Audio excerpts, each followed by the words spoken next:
On se croirait en période électorale et pourtant il s'agit d'une simple rencontre ordinaire entre le chef de l'État et ses compatriotes. Un rendez-vous pris il y a quelques mois. Devant cette foule innombrable massée à la place de la Poste, le chef de l'État, Félix-Antoine Tshisekedi Tshilombo, a tenu un meeting de près d'une heure. Le président de la République a remercié la population de Kisangani pour l'accueil lui réservé et la confiance placée en lui à travers le vote à la présidentielle de 2023.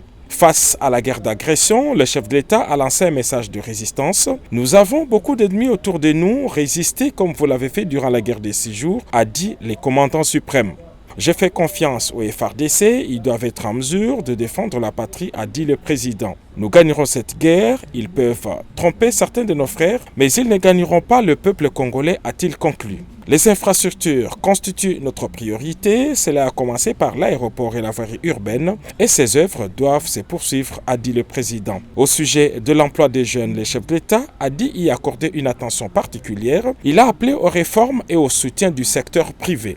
Interpellé par la population au sujet du pouvoir d'achat, le président de la République a dit que la solution demeure dans la production locale pour éviter des importations qui se font en monnaie étrangère. Le président de la République tient à l'éducation. Il dit poursuivre la gratuité de l'enseignement de base. En matière de santé, le président de la République a vanté la couverture santé universelle qui a commencé avec la gratuité de la maternité. Le chef de l'État a appelé à l'unité entre communautés locales. Il a salué la baisse des tensions entre les tribus locales. Enfin, le chef de l'État a abordé la question de la révision constitutionnelle. « N'ayez pas peur, notre constitution contient des faiblesses. Il est bon que notre élite y réfléchisse », a dit le président. Parmi les motivations de la révision, le chef de l'État a cité la lenteur dans la mise en place des institutions et la vulnérabilité des gouverneurs des provinces. La révision ou les changements de la Constitution n'est pas à confondre avec le nombre de mandats qui nécessitent un référendum, a dit le président Tshisekedi. Il a dit à mettre en place une commission pour réfléchir